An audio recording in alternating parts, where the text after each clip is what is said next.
Hello बच्चों, आप सभी का स्वागत है हमारे चैनल एनसीईआरटी ट्यूटोरियल के ऊपर। और यहां पर इस वीडियो में हम लोग पढ़ रहे हैं क्लास 7 साइंस के चैप्टर नंबर 2 को, जिसका नाम है न्यूट्रिशन इन एनिमल्स।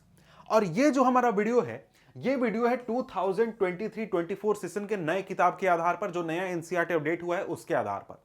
तो इस वीडियो में हम लोग इस चैप्टर को, न्यूट्रिशन इन एनिमल्स चैप्टर को लाइन बाय लाइन पढ़ेंगे। एनसीईआरटी बुक की मदद से कंप्लीट आपका एक्सप्लेनेशन होगा। साथ में इसी चैप्टर के ऊपर मैं एक और वीडियो बना रहा हूं, जिसमें इस चैप्टर को मैं नोट्स के जरिए एक्सप्लेन करूंगा।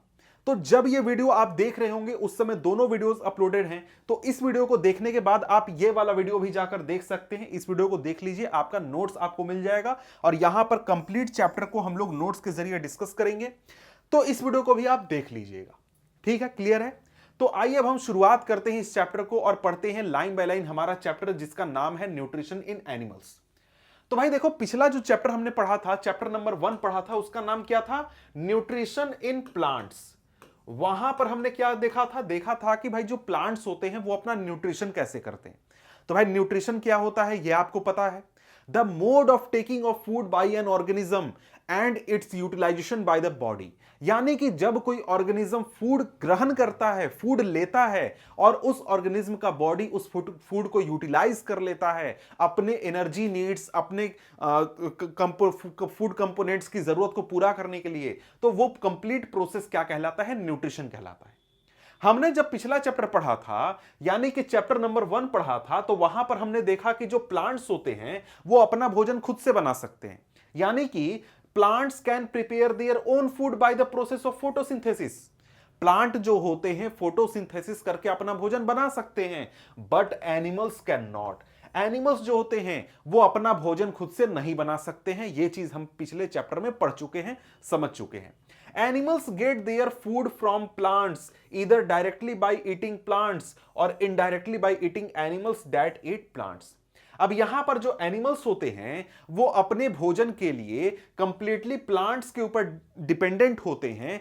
या तो वो डायरेक्टली प्लांट्स को खाते हैं जो कि ऑटोट्रोप्स होते हैं, प्लांट को डायरेक्टली खाते हैं, या फिर जानवर किसी ऐसे जीव को, ऑर्गेनिज्म को खाते हैं जो कि प्लांट को खाए। जैसे यहां पर इस तस्वीर में देखिए, ये आपका क्या है? प्लांट है। प्लांट क्या है? प्लांट आपका ऑटोट्रॉप है। ऑटोट्रॉप क्यों है? क्योंकि प्लांट अपना भोजन खुद से तैयार कर लेता है, वो किसी दूसरे ऑर्गेनिज्म के ऊपर डिपेंडेंट नहीं है।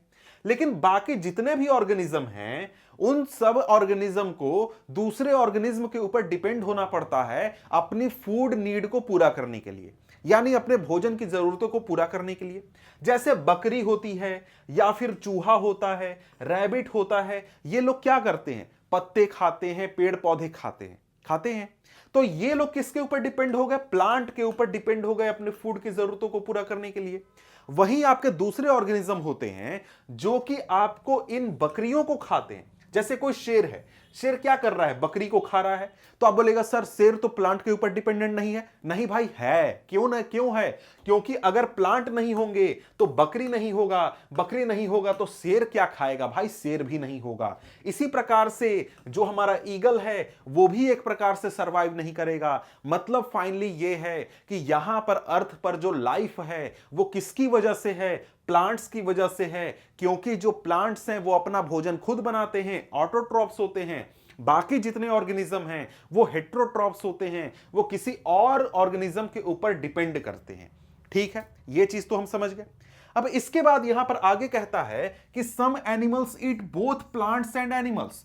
कुछ एनिमल्स ऐसे होते हैं जो कि एनिमल्स को भी खाते हैं, प्लांट्स को भी खाते हैं। कुछ एनिमल्स ऐसे होते हैं जो कि सिर्फ प्लांट को खाते हैं, और कुछ एनिमल ऐसे होते हैं जो कि सिर्फ एनिमल्स को खाते हैं। मतलब 3 प्रकार के एनिमल्स हो सकते हैं यहां पर देखिए। तो इसी प्रकार से फूड हैबिट के आधार पर हम एनिमल्स को 3 कैटेगरी में बांट सकते हैं। पहला होता है हर्बीवोर। हर्बीवोर का मतलब क्या हुआ? वैसे ऑर्गेनिज्म जो कि सिर्फ प्लांट खाएंगे, जैसे कि क्या हो जाएगा? हाथी हो जाएगा, रैबिट हो जाएगा, या फिर बंदर हो जाएगा, कंगारू हो जाएगा, हॉर्स हो जाएगा, हिपोपोटामस हो जाएगा। ये सारे ऐसे ऑर्गेनिज्म है ना जो कि किसी जानवर को नहीं खाते, ये सिर्फ प्लांट खाते। तो ये किस प्रकार के ऑर्गेनिज्म हो गए? हर्बीवोर इनको हम कहेंगे। इसके बाद आता है कार्निवोर। कार्निवोर क्या होता है? ऐसे ऑर्गेनिज्म होते हैं जो कि सिर्फ एनिमल खाते हैं, वो पेड़ पौधे पत्ते नहीं खाते हैं, जैसे कि बाघ होता है, स्नेक होता है, शेर होता है, ईगल होता है, मेढक होता है, ये सील होता है। ये सारे जो ऑर्गेनिज्म है ना, ये सिर्फ और सिर्फ एनिमल खाएंगे, प्लांट नहीं खाएंगे। इसके बाद आते हैं ओमनीवोर्स। ओमनीवोर ऐसे ऑर्गेनिज्म होते हैं जो कि प्लांट भी खाते हैं और एनिमल भी खाते हैं, जिनमें हम लोग भी आ जाते हैं, ह्यूमंस भी आ जाते हैं, क्योंकि हम लोग सब्जी भी खाते हैं और साथ में चिकन वगैरह, मीट वगैरह, अंडा वगैरह भी खाते हैं, जो कि क्या है, एक ऑर्गेनिज्म है, एक आपका एनिमल है, ठीक है, मतलब मांस वगैरह भी खाते हैं। तो इस प्रकार से फूड हैबिट के आधार पर हम लोग 3 कैटेगरी में बांट सकते हैं एनिमल्स को, ठीक है। अब इसके बाद अगर हम लोग आगे बढ़ें तो आगे यहां पर क्या कहता है? आगे यहां पर कहता है कि recall that all organism including humans require food for growth, repair and functioning of the body. हमने ये चीज पिछले चैप्टर में ही पढ़ा था कि जितने भी ऑर्गेनिज्म होते हैं, चाहे वो ह्यूमन हो, कोई एनिमल हो या कोई आपका प्लांट ही क्यों ना हो, उसको फूड क्यों चाहिए? क्योंकि फूड में ऐसे कंपोनेंट्स होते हैं, ऐसे विटामिन, मिनरल, कार्बोहाइड्रेट, ये सारी चीजें होती हैं जो कि किसी भी ऑर्गेनिज्म को जरूरी होता है। क्यों जरूरी होता है? ताकि वो ऑर्गेनिज्म अपने बॉडी का ग्रोथ कर सके, बॉडी में अगर कुछ प्रॉब्लम आ जाए तो रिपेयर कर सके और डेली फंक्शनिंग कर सके। जैसे मैं यहां पर चल रहा हूं, मैं बोल रहा हूं, तो मुझे एनर्जी लग रहा है। ये एनर्जी कहां से मिलेगा भाई? ये एनर्जी मिलेगा जब मैं फूड खाऊंगा। तो यही चीज कहता है कि हर ऑर्गेनिज्म को फूड चाहिए होता है, क्योंकि उसको ये काम करने होते हैं। अब यहां पर बात है कि एनिमल न्यूट्रिशन की बात करें तो इसमें क्या क्या चीजें आ जाती हैं। जैसे प्लांट न्यूट्रिशन में क्या था, हमने देखा कि भाई फोटोसिंथेसिस होता है, वहां पर आपका फोटोसिंथेसिस प्रोसेस के जरिए प्लांट को न्यूट्रिएंट्स मिल जाते हैं, वो अपना काम चला लेता है। लेकिन एनिमल्स में थोड़ा सा सिस्टम अलग है, क्योंकि हम एनिमल्स जो हैं, हम लोग एक प्रकार से फोटोसिंथेसिस करते नहीं हैं, हम लोग हेट्रोट्रॉप्स हैं, हम लोग किसी दूसरे ऑर्गेनिज्म को कंज्यूम करते हैं, तब हम जिंदा रहते हैं, हम चलते हैं। तो कहता है कि जो एनिमल न्यूट्रिशन होता है, animal nutrition includes nutrient requirement, mode of intake of food and its utilisation in the body. यानी कि जो एनिमल न्यूट्रिशन होता है, मतलब जो एनिमल्स होते हैं वो अपने न्यूट्रिशन की जरूरत कैसे पूरा करते हैं? वो न्यूट्रिएंट मतलब फूड को इंटेक्ट करते हैं, उसको यूटिलाइज करते हैं, फूड को डाइजेस्ट करते हैं। अब यहां पर कहता है कि क्लास 6 में आपने देखा था कि फूड में कई सारे कंपोनेंट्स होते हैं। कौन कौन से कंपोनेंट होते हैं भाई? पहला हो जाएगा आपका कार्बोहाइड्रेट, कार्बोहाइड्रेट हो जाएगा। इसके बाद क्या हो जाएगा? प्रोटीन हो जाएगा। इसके बाद क्या हो जाएगा? फैट हो जाएगा। इसके बाद क्या हो जाएगा? विटामिन हो जाएगा। इसके बाद क्या हो जाएगा? कई सारे दूसरे मिनरल्स हो जाएंगे, ठीक है। तो ये सारे आपके क्या हो गए? फूड के कंपोनेंट्स हो गए, जिसके बारे में आप पिछले चैप्टर में भी पढ़ चुके हैं, क्लास 6 में भी पढ़ चुके हैं, तो इसमें आपको डाउट नहीं होना चाहिए। अब इसके बाद हम लोग आगे बढ़ें तो आगे यहां पर कहता है कि the components of food such as carbohydrate are complex substances, this complex substances can not be utilised as such, so they are broken down into simpler substances. समझ में आया क्या बोला गया? यहां पर कहता है कि जो भी हम लोग एक प्रकार से फूड खाते हैं, फूड में जो कंपोनेंट्स होते हैं, जो कार्बोहाइड्रेट होता है, प्रोटीन होता है, विटामिन होता है, फैट होता है, ये सारी चीजें क्या होते हैं? कंप्लेक्स सब्सटेंसेस होते हैं। कंप्लेक्स सब्सटेंसेस का मतलब क्या हुआ? मतलब एक प्रकार से ये टफ होता है। जैसे यहां पर हम लोग एक एग्जाम्पल देख रहे हैं, ये आपको एग्जाम्पल है कार्बोहाइड्रेट का। ये आपको कंप्लेक्स सब्सटेंस का समझ एग्जांपल मैं अगर समझाऊं तो मैथ में कई सारे इक्वेशंस होते हैं जो कि बहुत टफ होते हैं, आपको लगता है यार बहुत भारी है। जैसे आपको पता है ना कि 2 + 2 का आप आंसर दे सकते हैं आसानी से, ये क्या हुआ? ये सिंपल इक्वेशन है। इसी प्रकार से एक इक्वेशन आ जाए x² + x³ + xy + y² + 3xz, ये क्या है? ये कंप्लेक्स इक्वेशन है। इसी प्रकार से बहुत सारे केमिकल कंपाउंड ऐसे होते हैं, ऐसे आपको केमिकल कंपाउंड होते हैं जो कंप्लेक्स होते हैं, आपका बॉडी उनको डायरेक्टली कंज्यूम नहीं कर सकता है, यूज नहीं कर सकता है। जैसे उदाहरण के लिए ये क्या है? एक कंपाउंड का केमिकल फॉर्मूला है। ये देखिए कितना लंबा है, कितना बड़ा है। अब इसको बॉडी जो है डायरेक्टली सेल में ले जाकर यूज नहीं कर सकता है, तो यहां पर क्या करेगा बॉडी, जब बॉडी में डाइजेशन होगा, जब हम प्रोटीन को, विटामिन को, फैट को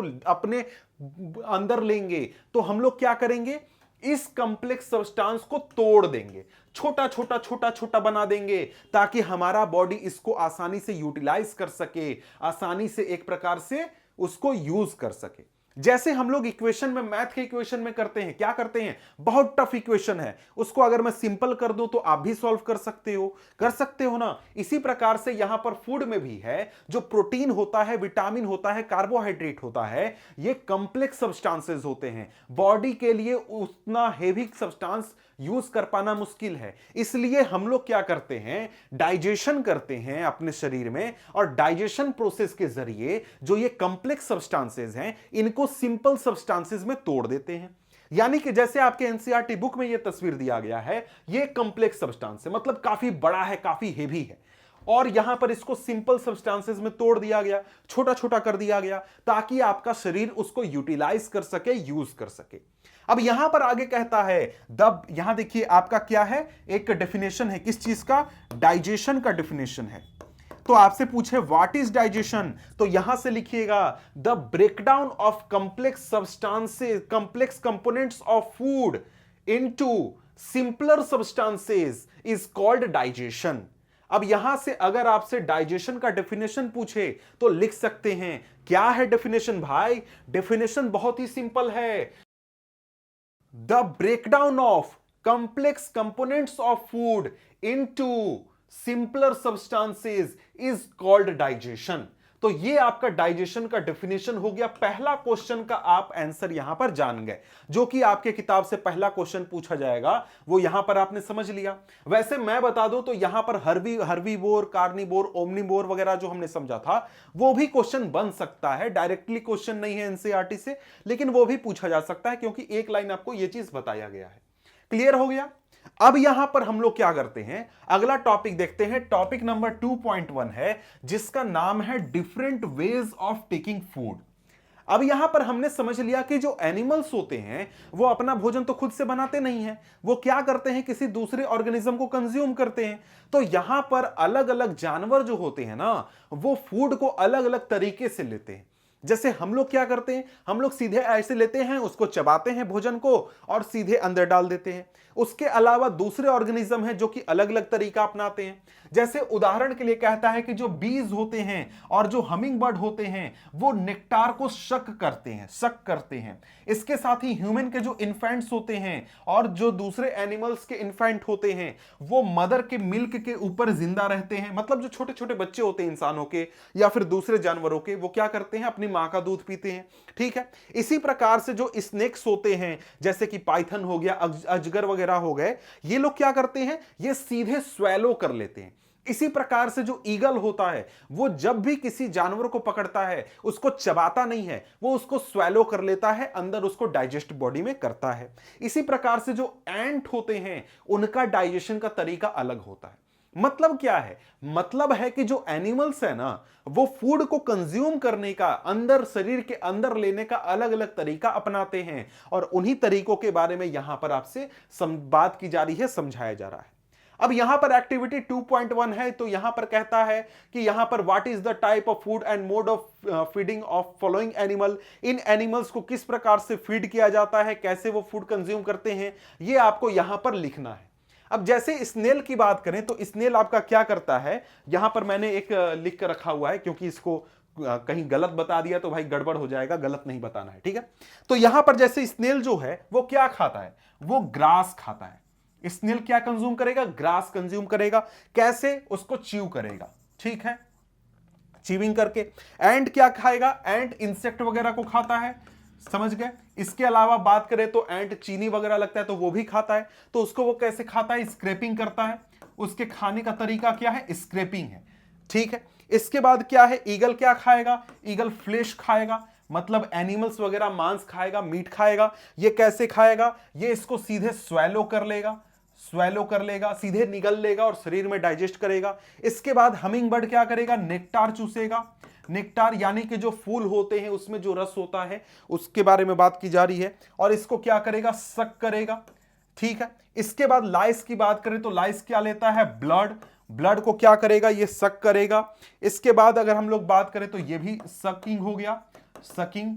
इसके बाद आपका मॉस्किटो भी क्या हो गया, मॉस्किटो भी आपका ब्लड हो गया। मॉस्किटो भी आपको पता होगा भाई, मच्छर क्या पीता है, खून पीता है, और कैसे सक करता है। ठीक है, इसके बाद बटरफ्लाई क्या हो गया, बटरफ्लाई नेक्टार, बटरफ्लाई भी नेक्टार यहां पर, और ये भी क्या करेगा, सकिंग करेगा। और इसके बाद हाउस फ्लाई क्या करेगा, यहां पर डिकेइंग मैटर मतलब जो सड़ा गला चीज होता है उसके ऊपर हाउस फ्लाई बैठता है, और ये ब्रीविंग करता है। क्या करता है, ब्रीविंग।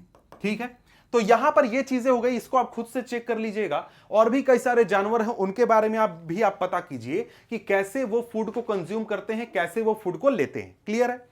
तो यहां पर अगर हम लोग आगे बढ़ते हैं, तो आगे हम लोग बढ़ेंगे तो यहां पर एक छोटा सा अमेजिंग फैक्ट दिया गया है कि यहां पर जो स्टारफिश होते हैं ना, वो कैसे भोजन को ग्रहण करते हैं, कैसे वो फूड को कंज्यूम करते हैं, कैसे लेते हैं।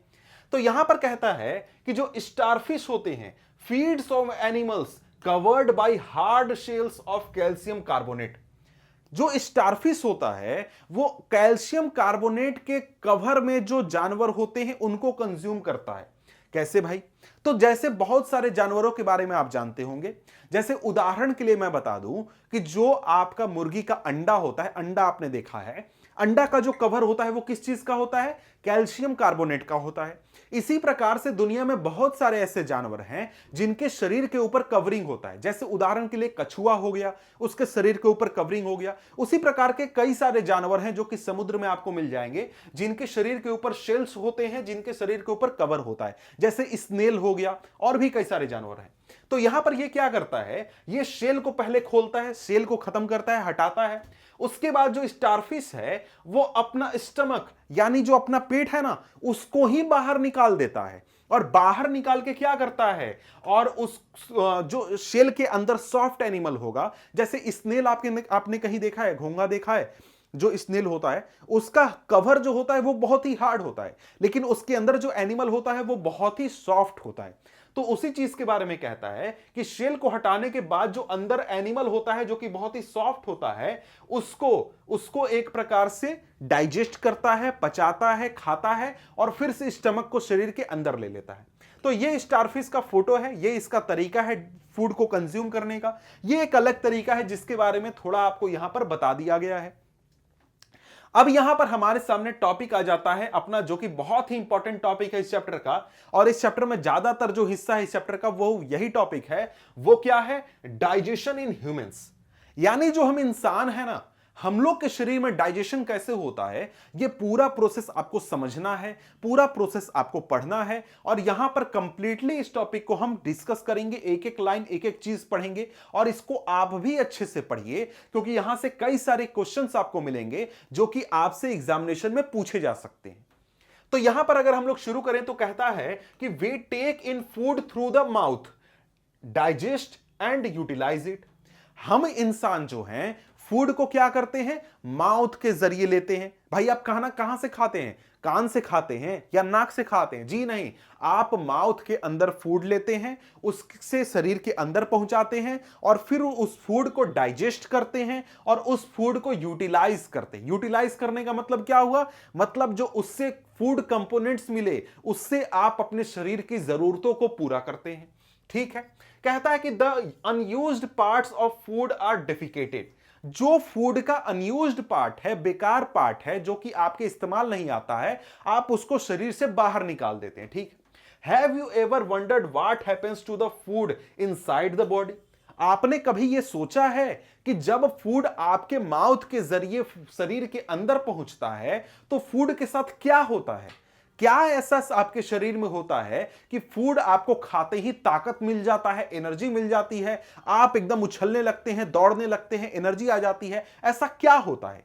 तो यहां पर हम क्या करेंगे, यहां पर फूड के बारे में कंप्लीटली पढ़ेंगे कि आपके शरीर में डाइजेशन कैसे होता है, फूड के साथ क्या क्या घटनाएं होती हैं, कौन कौन सा पार्ट है पूरे सिस्टम का, यह सारा चीज हम यहां पर पढ़ने वाले हैं। अब यहां पर कहता है कि the food passes through a continuous canal which begins at the buccal cavity and ends at the anus. यहां पर जो फूड है वो एक पाइप लाइक स्ट्रक्चर से गुजरता है, एक कैनाल से गुजरता है, कंटिन्यूअस कैनल से, जो कि बक्कल कैविटी से शुरू होती है और एनस पर जाकर खत्म होती है।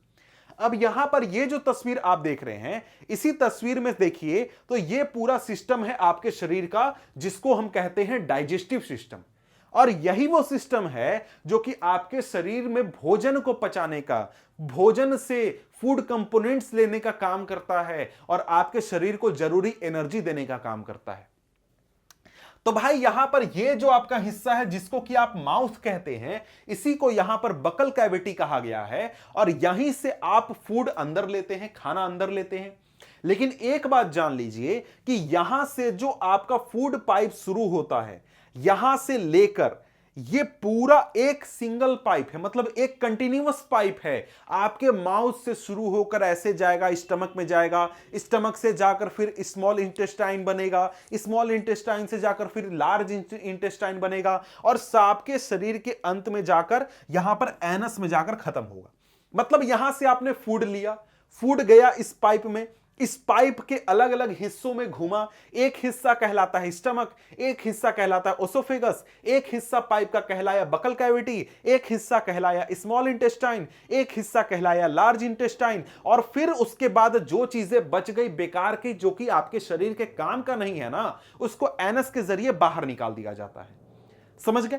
तो यहां पर क्या पॉइंट आपको पता चला? यहां पर पॉइंट पता चला कि ये एक पूरा एक आपका कैनाल है, एक पाइप लाइक स्ट्रक्चर है, जो कि एक कंटिन्यूअस है, कंटिन्यूअस पाइप लाइक स्ट्रक्चर है। मतलब ऐसा नहीं है कि यहां तक दूसरा, यहां से दूसरा, ऐसा नहीं है। ये एक दूसरे से जुड़ा हुआ है, कंप्लीट एक पाइप लाइक स्ट्रक्चर है और इसके कई सारे पार्ट्स हैं जिनका शेप अलग है, साइज अलग है और फंक्शन अलग है। ठीक है?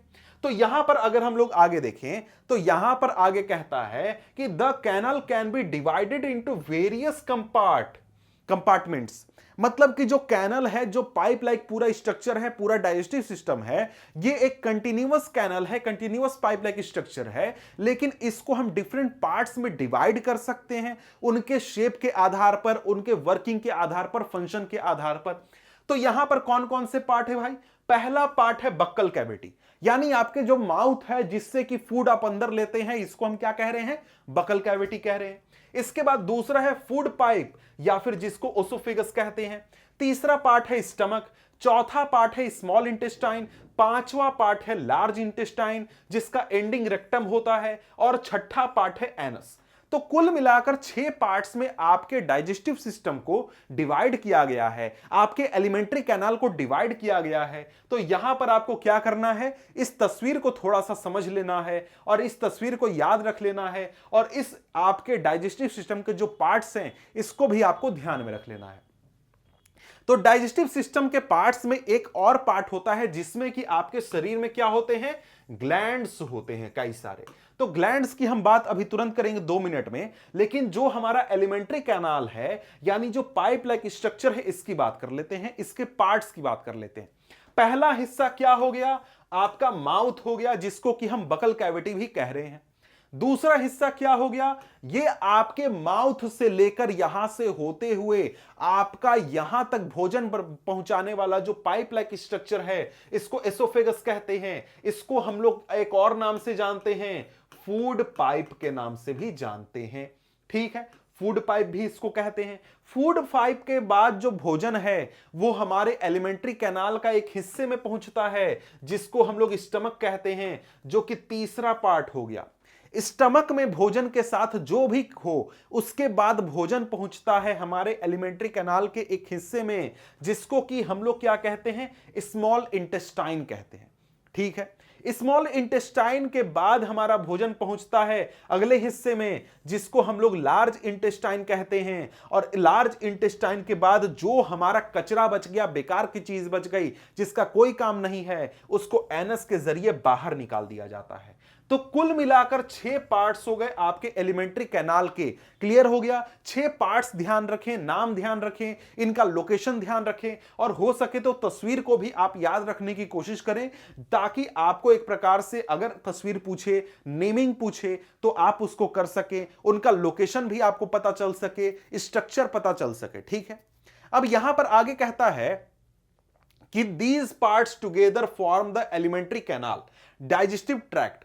तो भाई एलिमेंट्री कैनाल क्या है? एक पाइप लाइक स्ट्रक्चर है जो कि आपके बकल कैविटी से शुरू होता है और आपके पूरे डाइजेस्टिव सिस्टम से होते हुए आपके एनस पर जाकर खत्म होता है, और ये इसको डाइजेस्टिव ट्रैक्ट भी कहते हैं। फूड कंपोनेंट यहीं से अंदर जाता है, इसी पूरे एलिमेंट्री कैनाल में घूमता है और इसी एलिमेंट्री कैनाल में डाइजेस्ट होता है। ठीक, कहता है कि food components gradually gets digested as food travels through the various compartments. जैसे जैसे फूड आपके माउथ से होकर इस डाइजेस्टिव सिस्टम के इस एलिमेंट्री कैनाल के अलग अलग पार्ट से होकर गुजरता है, वैसे वैसे फूड का डाइजेशन होता है। ठीक है, अब यहां पर कहता है कि द इनर वॉल्स, एक second, the inner walls of the stomach and the small intestine and the various glands associated with the canal such as salivary gland, the liver and the pancreas secrete digestive juices. The digestive juices convert complex substances of food into simpler ones. यहां पर मैंने अभी तुरंत बताया कि जो आपका digestive system है उसके दो हिस्से, पहला हिस्सा एलिमेंट्री कैनाल जिसके अलग अलग पार्ट का हमने नाम देख लिया, अलग अलग कंपार्टमेंट का हमने नाम देख लिया, और दूसरा ग्लैंड्स। यहां पर क्या होता है, यहां पर आपका जो ये सिस्टम है, पूरा डाइजेस्टिव सिस्टम है, इसमें जो आपका एलिमेंट्री कैनाल है उसमें फूड ट्रैवल कर रहा है। यहां से फूड गया, यहां से स्टमक में गया, स्टमक से फिर गया स्मॉल इंटेस्टाइन में, स्मॉल इंटेस्टाइन से फिर लार्ज इंटेस्टाइन में गया, फिर वहां पर जो उसका बेकार चीज बच गया उसको एनएस के जरिए बाहर निकाल दिया गया। लेकिन इस एलिमेंट्री कैनाल में डाइजेशन को परफॉर्म करने के लिए कुछ आपके ग्लैंड्स होते हैं जो कि जूसेस रिलीज करते हैं, डाइजेस्टिव जूसेस। अब ये डाइजेस्टिव जूसेस का काम होता है कि डाइजेशन में फूड के जो कॉम्प्लेक्स सब्सटेंस हैं, कॉम्प्लेक्स कंपोनेंट हैं, उसको सिंपल कंपोनेंट में तोड़ने में मदद ये करते हैं। जैसे यहां पर अगर हम लोग देखें तो ये आपका ओसोफेगस क्या है, ये आपका एलिमेंट्री कैनाल का हिस्सा है, स्मॉल इंटेस्टाइन एलिमेंट्री कैनाल का, लार्ज इंटेस्टाइन एलिमेंट्री कैनाल का हिस्सा है। लेकिन यहां पर आप नाम देख रहे हैं लीवर। लीवर क्या करता है? डाइजेस्टिव जूस सीक्रेट करता है। इसी प्रकार से पैनक्रियाज डाइजेस्टिव जूस सीक्रेट करता है, और इसके अलावा और भी ग्लैंड्स हैं जो कि डाइजेस्टिव जूस सीक्रेट करने का काम करते हैं। तो भाई डाइजेस्टिव सिस्टम के दो पार्ट्स आप समझ गए। एक पार्ट हो गया एलिमेंट्री कैनाल, उसके अलग अलग जो आपके कंपार्टमेंट है उसके नाम आपको पता चल गए। उसके साथ ही ग्लैंड्स होते हैं जो कि डाइजेशन में मदद करते हैं डाइजेस्टिव जूस सीक्रेट करके। आगे चल के बारी बारी से जब हम एलिमेंट्री कैनाल के पार्ट्स पढ़ेंगे और साथ में उनके हम जो ग्लैंड्स है उनको भी पढ़ते चलेंगे, तब हम डिटेल में सभी को देख लेंगे। ठीक है, अब हम यहां पर आगे बढ़े तो आगे हमारे सामने क्या है, आगे यहां पे हम डाइजेस्टिव ट्रैक्ट यानी कि एलिमेंट्री कैनाल के जो अलग अलग पार्ट्स हैं इनको हम क्या करते हैं, पढ़ते हैं। अब यहां पर हमारे सामने पहला पार्ट आ जाता है, पहला नाम आ जाता है जो कि है माउथ। यानी कि हम क्या कर रहे हैं, एलिमेंट्री कैनाल के पार्ट्स को अब पढ़ना शुरू कर रहे हैं, अलग अलग हिस्सों को पढ़ना शुरू कर रहे हैं। और हम शुरू कहां से कर रहे हैं, माउथ से कर रहे हैं। माउथ के पूरे फंक्शनिंग को, माउथ में कौन कौन सा पार्ट होता है, हर पार्ट का क्या वर्क है, कंप्लीट हम पढ़ेंगे। तो टेंशन नहीं लेना है, केवल फॉलो करते चलिए, पूरा चीज आपको समझ में आ जाएगा। अब यहां पर माउथ को ही यहां पर वर्ड यूज किया गया है बकल कैविटी। तो बकल कैविटी आपको जब भी देखने को मिले उसका मतलब क्या है, माउथ की बात की जा रही है, जिसको हम लोग माउथ कहते हैं ना, जिसमें हमारा दांत भी आ जाता है, जबड़ा भी आ जाता है, और यहां पर कनेक्शन, ये सारी चीजें आ जाती हैं। तो खाना वाला जो हिस्सा है ना, इसके लिए बकल कैविटी यहां पर वर्ड यूज किया गया है। तो कहता है कि food is taken into the body through the mouth.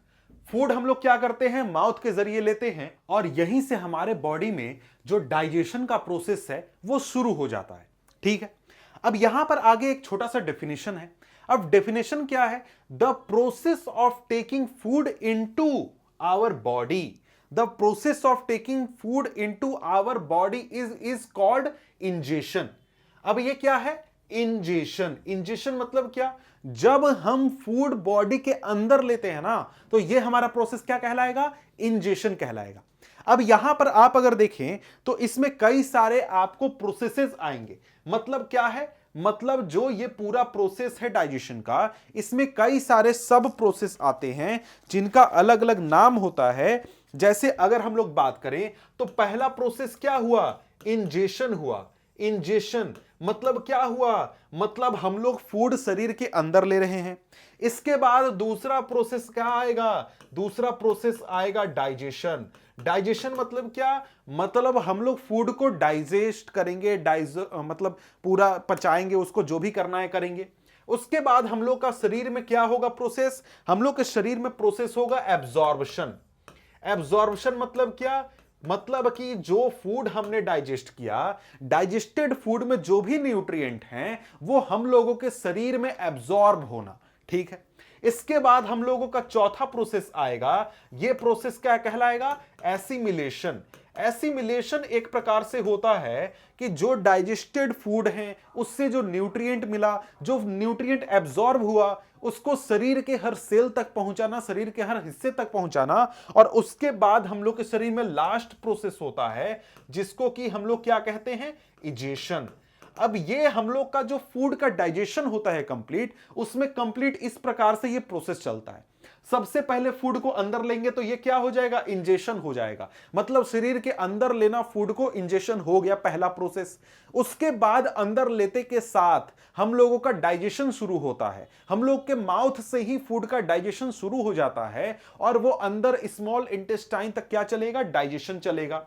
और फिर उसके बाद डाइजेशन होगा। डाइजेशन के बाद होगा एब्जॉर्प्शन। मतलब फूड को डाइजेस्ट कर दिया गया, कॉम्प्लेक्स कंपोनेंट को सिंपल कंपोनेंट में तोड़ दिया गया। अब उसमें जो सिंपल कंपोनेंट हैं उसको शरीर के अंदर एब्जॉर्ब करना, उसके बाद फिर उसको शरीर के हर सेल तक, हर हिस्से तक पहुंचाना, और साथ में हमारे शरीर में जो वेस्ट मटेरियल बच गया है फूड का, उसको शरीर से बाहर निकालना इजेशन हो गया।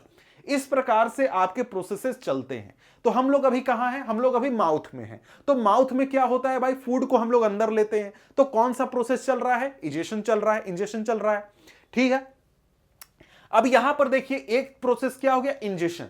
इंजेशन हुआ मतलब फूड अंदर लिया। लेकिन जब हम लोग जैसे ही फूड को माउथ में डालते हैं ना, हम लोगों के माउथ से ही फूड का डाइजेशन भी शुरू हो जाता है। कैसे शुरू हो जाता है भाई डाइजेशन? तो यहां पर कहता है कि we chew the food with the teeth and break it down mechanically into simple pieces. तो भाई हम लोगों के पास दांत हैं। दांत का हम लोग क्या इस्तेमाल करते हैं? खाने को चबाने के लिए इस्तेमाल करते हैं। अब देखिए यहां पर ये जो चबाने का प्रोसेस है, च्यू करने का प्रोसेस है ना, ये भी डाइजेशन का हिस्सा है। क्योंकि फूड मटेरियल, फूड कंपोनेंट जो होते हैं वो काफी बड़े बड़े होते हैं। उसको हम लोग दांतों से तोड़कर, पीस कर छोटे छोटे कंपोनेंट में तोड़ते हैं ताकि हम लोगों के जो आगे के ऑर्गन्स हैं उनको डाइजेशन में आसानी हो। तो जो हम लोग का दांत है ये भी डाइजेशन में मदद करता है, डाइजेशन में हेल्प करता है। और हर एक दांत जो है वो एक प्रकार से इसी चीज के लिए बना है। मतलब दांत में अलग अलग प्रकार के दांत होते हैं जिनके बारे में हम यहां पर देखेंगे, जिनका फंक्शन अलग अलग होता है। लेकिन मेन मकसद, फाइनल मकसद क्या है भाई? फूड को डाइजेस्ट करना, फूड को ब्रेक डाउन करना सिंपल छोटा छोटा साइज में, ताकि उसको आसानी से डाइजेस्ट किया जा सके।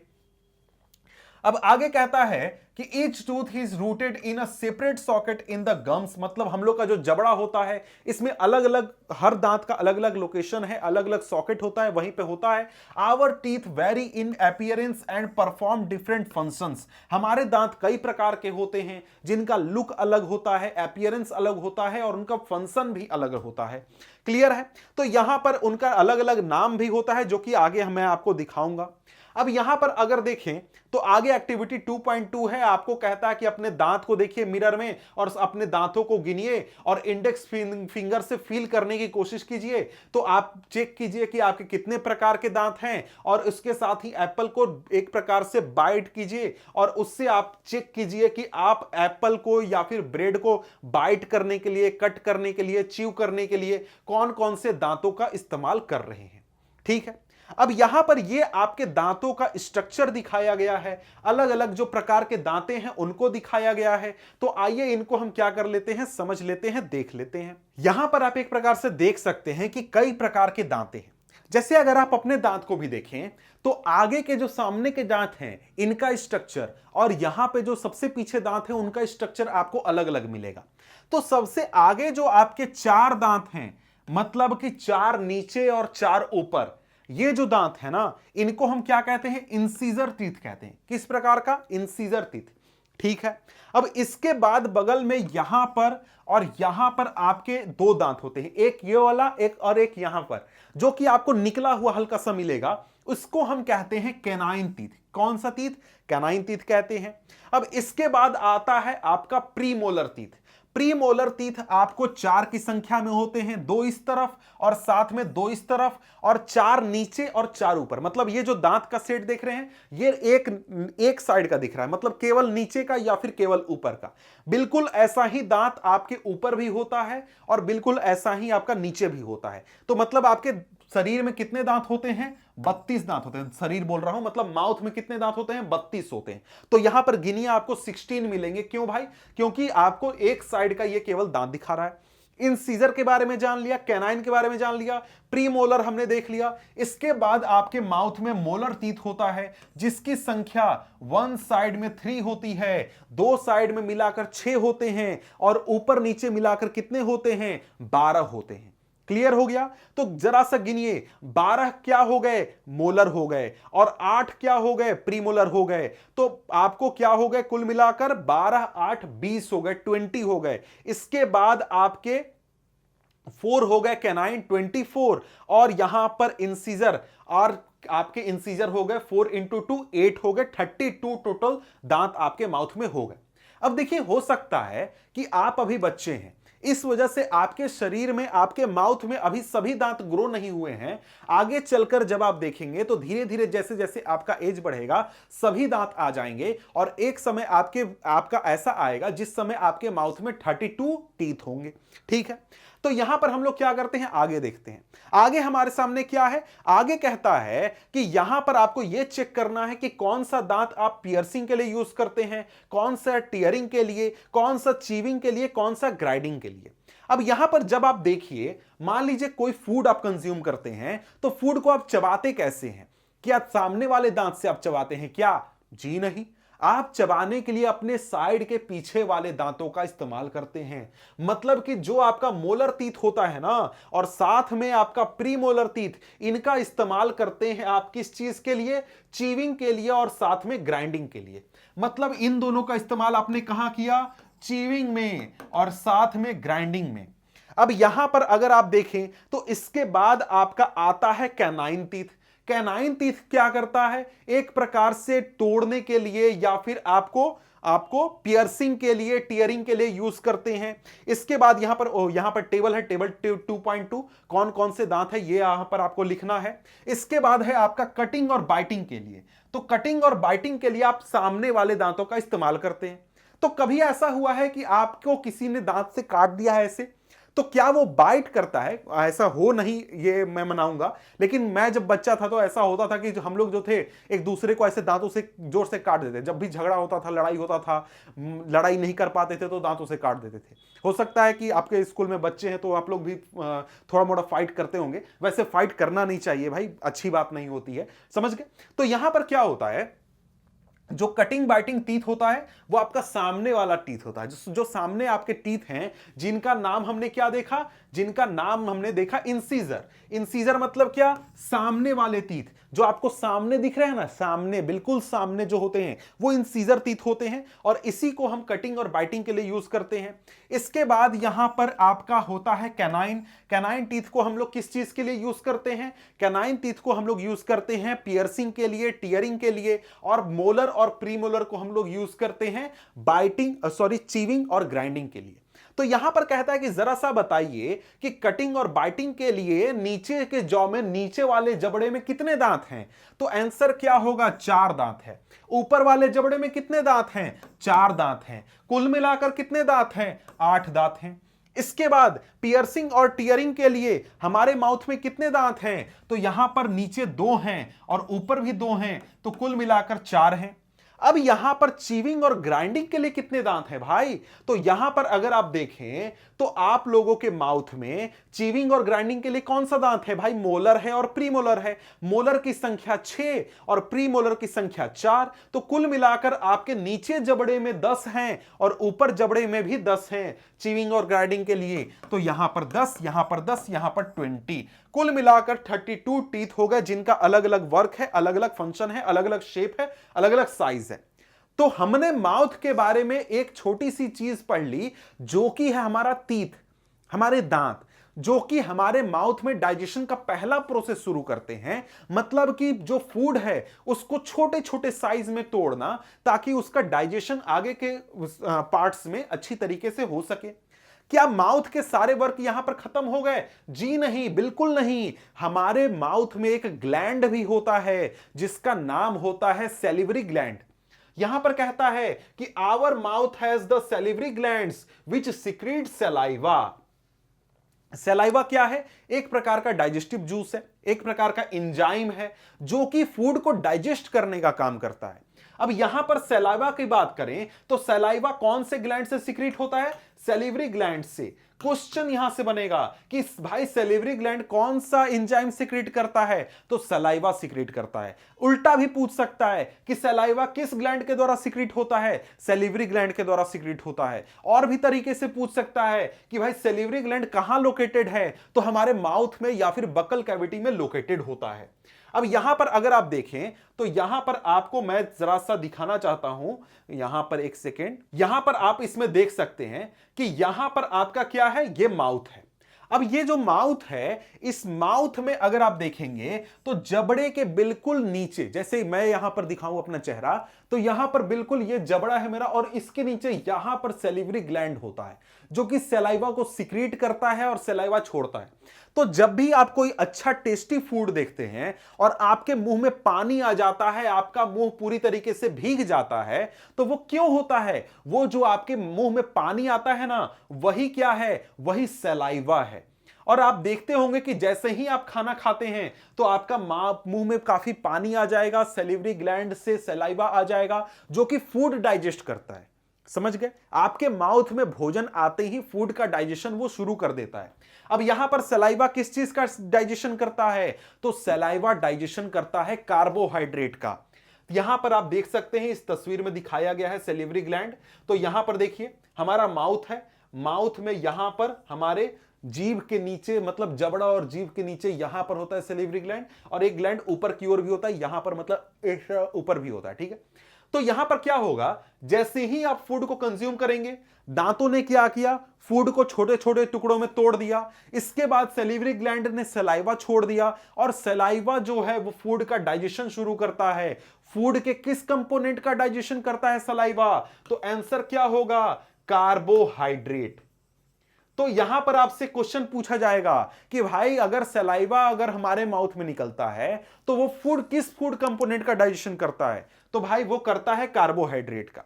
मतलब कि कार्बोहाइड्रेट का डाइजेशन आपके माउथ से ही शुरू हो जाता है और यहीं से आपका कार्बोहाइड्रेट डाइजेस्ट होना शुरू करता है। क्लियर है?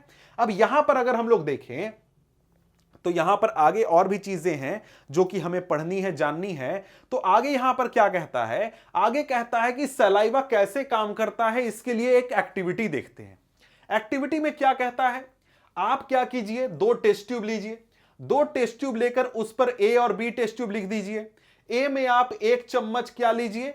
1 चम्मच बॉइल्ड राइस लीजिए, और वहीं जो टेस्ट ट्यूब बी है, बी टेस्ट ट्यूब में बॉइल्ड राइस को आप चबाने के बाद 3 से 5 मिनट चबाइए और उसके बाद टेस्ट ट्यूब बी में डाल दीजिए।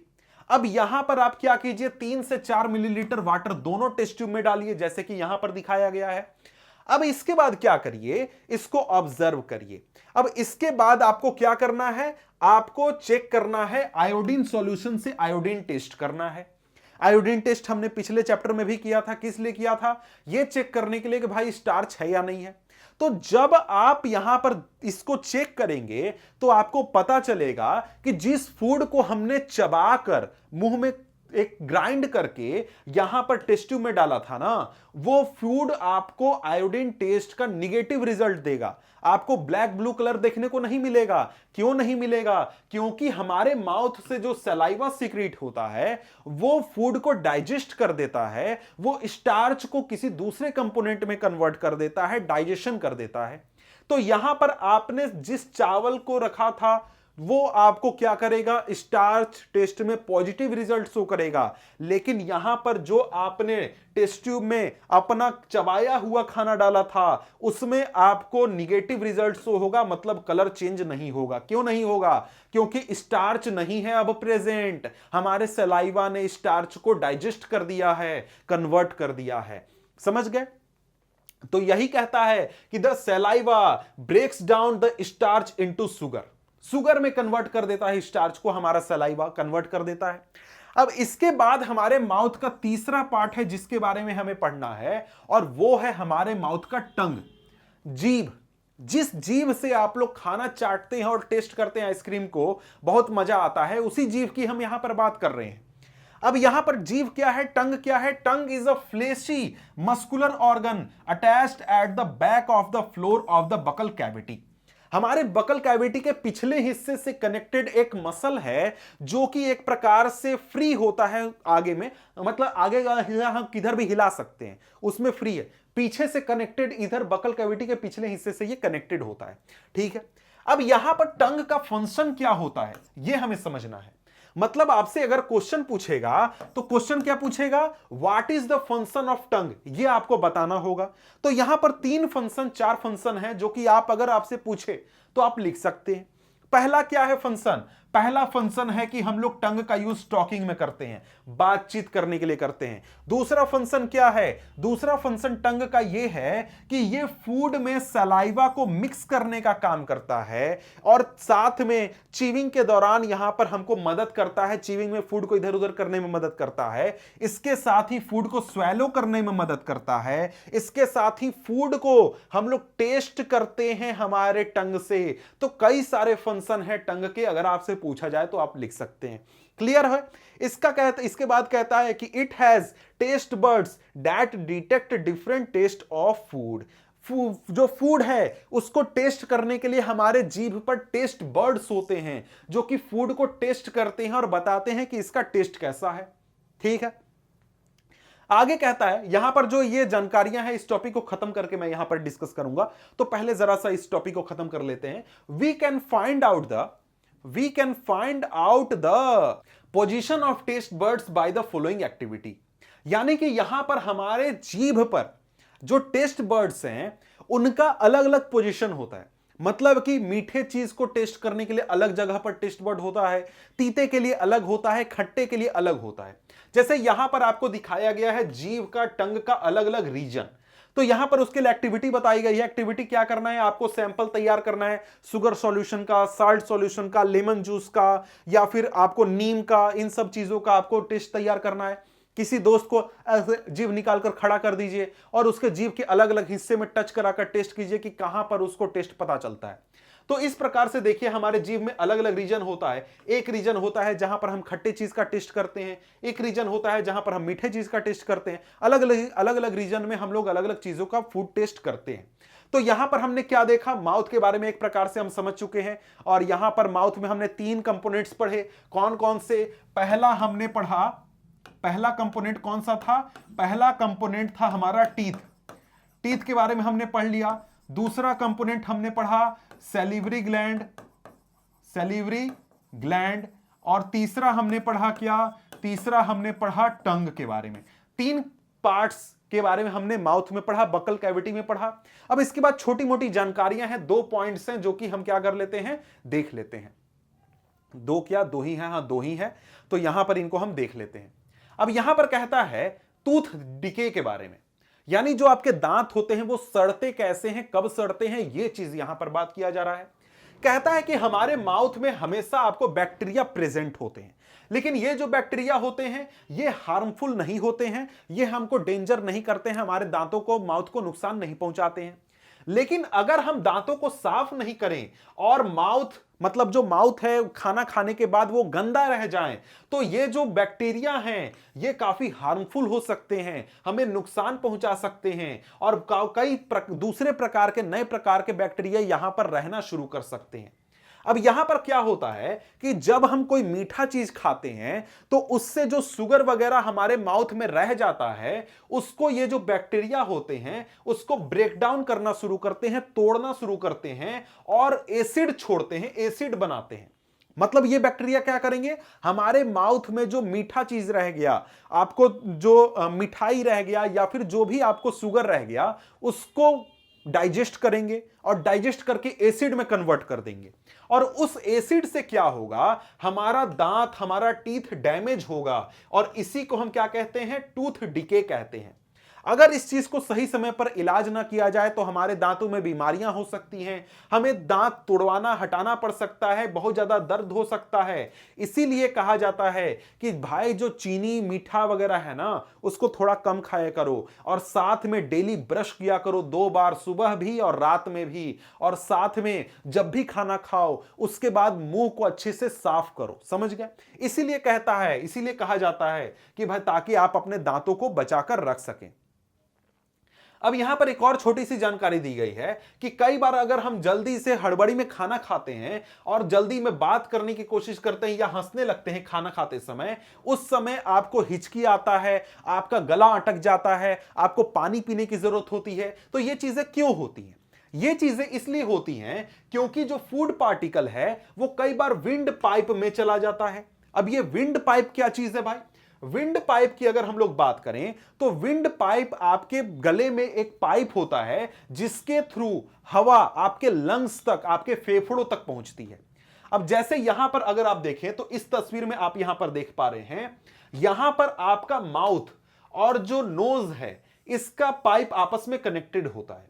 अब आपको पता है कि आप लोग सांस लेने का काम नाक से करते हैं, लेकिन आप नाक को बंद कर दें तो आप माउथ से भी सांस ले सकते हैं। कैसे ले सकते हैं? देखिए यहां पर ये जो फूड पाइप है इसके साथ साथ एक और पाइप देख रहे हैं, ये वाला, ये पाइप कहां जाएगा?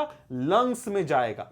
अब यहां पर जो माउथ का पाइप है और नोज का पाइप है ये आपस में कनेक्टेड होते हैं छोटे से हिस्से में।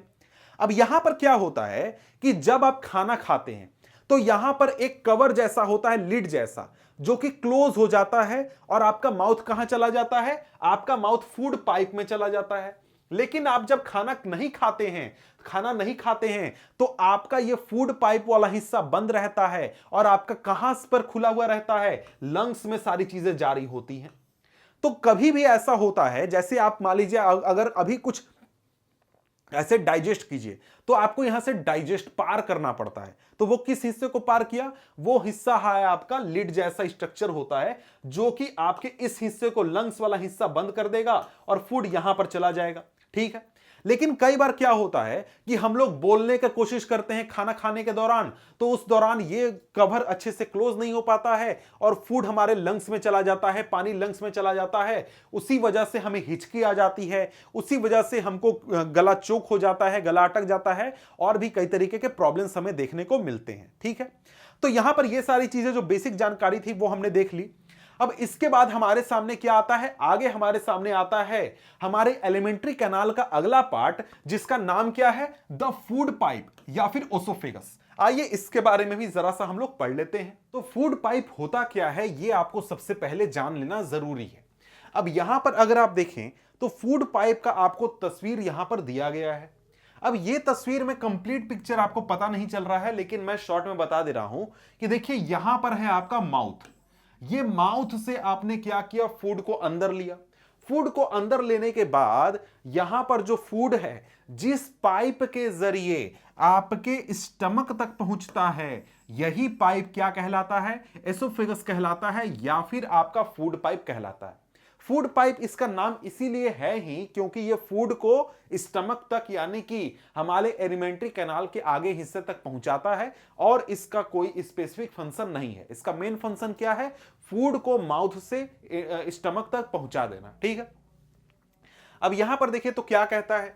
यहां पर कहता है कि the swallowed food passes into the food pipe और एसोफेगस। यानी जो भोजन हमने स्वेलो किया, मतलब मुंह में डाला, मुंह में चबाया, उसमें सैलिवा मिलाया, उसको थोड़ा मोड़ा डाइजेस्ट करना शुरू किया, उसके बाद क्या करते हैं, उसको हम स्वेलो करते हैं। ऐसे करके क्या करते हैं, अंदर भेजते हैं। तो अंदर ये जो पाइप है हमारा फूड पाइप, ये इसको स्टमक तक पहुंचाता है और इसके बारे में यही कहता है कि the food pipe runs along the neck, यानी जो हमारा गला है ना, इसी नेक के अलोंग ऐसे बढ़ते बढ़ते यहां तक जाता है। कहां तक, यहां पर फील करेंगे तो इस तरफ क्या होता है, स्टमक होता है। तो स्टमक तक क्या करता है, ये फूड पाइप भोजन को, खाना को पहुंचाता है। अब यहां पर पढ़ें तो stomach and the chest, food is pushed down by the movement of the valves of the food pipe. Actually, this movement takes place throughout the alimentary canal and pushes the food downwards. Figure 2.7. Figure आपको देखना है आगे, मैं दिखा दूंगा। At times the food is not accepted by our stomach and is vomited out. कई बार क्या होता है, हमारा स्टमक जो है वो फूड को एक्सेप्ट नहीं करता है, मतलब उसको लगता है कि भाई फूड में गड़बड़ है, कुछ है, तो आपको वोमिटिंग भी हो जाती है, उल्टी भी हो जाती है। तो यहां कहता है कि आपको अगर कभी ऐसा हुआ है तो उसको याद करने की कोशिश कीजिए। अब यहां पर एक चीज कहता है कि भाई फूड का मूवमेंट कैसे होता है, जो हमारा एसोफेगस है, फूड पाइप है, वो किस तरीके से भोजन को हमारे स्टमक तक पहुंचाता है, वो मूवमेंट जरा सा हम लोग देख लेते हैं। अब यहां पर अगर आप लोग तस्वीर देखें तो तस्वीर में आप क्या देख सकते हैं, इस तस्वीर में कि यहां पर ये जो पाइप है इसके थ्रू फूड हमारे स्टमक तक पहुंचता है। लेकिन ये जो क्या फूड है, ये बस यहां डाला और गिर गया नीचे, गिरता है क्या, जी नहीं। यहां जो हमारा फूड पाइप होता है उसमें एक मूवमेंट होता है, एक प्रकार का जो वाल होता है फूड पाइप का, वो फूड को पुश करता है नीचे की ओर। जैसे यहां पर मैं इस तस्वीर में आपको दिखा पा रहा हूं, ये जीआईएफ है, इसमें आप यहां पर देख सकते हैं ये फूड है। इस फूड को इसका वाल प्रेस कर करके नीचे की ओर धकेल रहा है। इस प्रकार से फूड को यहां से धक्का देकर नीचे तक पहुंचाया जाता है। और ये जो फूड का वाल है, फूड पाइप का वाल, वो क्या, उसको इस मूवमेंट को हम क्या कहते हैं, पेरिस्टालसिस मूवमेंट कहते हैं। ठीक है, तो इसके बाद अगर हम लोग देखें तो इसके लिए और भी दूसरी तस्वीरें हैं। जैसे कि अगर मैं यहां पर दिखाऊं तो यहां पर यह तस्वीर देख पा रहे हैं, इसमें आपको ज्यादा अच्छी तरीके से दिख रहा होगा। इसमें आप क्या देख रहे हैं कि जो फूड पाइप का वाल है वो एक जगह पर फैलेगा, पीछे वाला दबेगा और इसको पुश करेगा। इस प्रकार का मूवमेंट होते रहता है और फूड को आगे पहुंचाया जाता है। इस प्रकार से फूड पाइप क्या करता है, फूड को हमारे स्टमक तक पहुंचाता है। अब एक चीज और जान लीजिए कि ये जो मूवमेंट है, पेरिस्टाल्टिक मूवमेंट, ये मूवमेंट सिर्फ आपका फूड पाइप में नहीं होता है बल्कि पूरे हमारे एलिमेंट्री कैनाल में होता है। स्मॉल इंटेस्टाइन में भी इसी प्रकार से मूवमेंट करके आगे वाला हिस्सा फैलेगा, पीछे वाला पुश करेगा, आगे फूट जाएगा, फिर आगे जाकर फैलेगा, फिर पुश करेगा, आगे जाएगा। ऐसे फूड को आगे पुश किया जाता है और पूरे फूड पाइप में, यानी कि पूरे एलिमेंट्री कैनाल में फूड को घुमाया जाता है, जिससे कि उसका डाइजेशन होता है। ठीक है, और ये तो भाई स्टमक का है जिसके बारे में हम आगे देखेंगे, और सॉरी स्मॉल इंटेस्टाइन है, हम इसके बारे में आगे देखेंगे। तो यहां पर अब हम पढ़ने वाले हैं स्टमक के बारे में। स्टमक क्या है, हमारे एलिमेंट्री कैनाल का हिस्सा है और एक बहुत ही इंपॉर्टेंट हिस्सा है। इंपॉर्टेंट इसलिए है क्योंकि यहां से प्रॉपर डाइजेशन हमारे फूड का शुरू होता है। वैसे डाइजेशन तो हमारे माउथ से ही शुरू हो जाता है, लेकिन एक प्रॉपर डाइजेशन, कंप्लीटली पूरी ताकत लगाकर डाइजेशन यहां से शुरू होता है। अब स्टमक का स्ट्रक्चर आपको देखना चाहिए। तो स्टमक क्या है, थिक वॉल्ड बैग है। मतलब ये जो स्टमक होता है इसका वाल काफी थिक होता है, काफी ये मोटा होता है इसका वाल, और इसका शेप एक फ्लैटेंड जे जैसा होता है। ये आप इसका शेप देखिए, तो शेप आप देख रहे हैं कि बिल्कुल जे जैसा इसका शेप है, लेकिन ये थोड़ा सा कंप्लीटली जे जैसा नहीं है बल्कि उससे थोड़ा सा अलग है। अब ये स्टमक का शेप है, यहां से एसोफेगस आया, मतलब यहां से जो हमारा फूड है वो आया और यहां स्टमक में पहुंचा, और स्टमक में ही एक प्रकार से हम अपना फूड को स्टोर करते हैं। जैसे ही आप जैसे खाते हैं फूड को, तो फूड यहां नहीं है कि यहां नहीं स्टोर होता है, यहां नहीं स्टोर होता है, वो जाता है कहां पर, स्टमक में जाता है। और स्टमक में जितनी देर रहता है, मतलब जितना भी वहां काम करना है, डाइजेशन करना है, उतनी देर वो स्टमक में ही रहता है। ठीक है, तो कहता है it is the widest part of alimentary canal. ये भी एक प्रकार से छोटा सा इंपॉर्टेंट क्वेश्चन है, पूछ सकता है कि एलिमेंट्री कैनाल का वाइडेस्ट पार्ट कौन सा है, तो भाई स्टमक हमारा एलिमेंट्री कैनाल का वाइडेस्ट पार्ट है।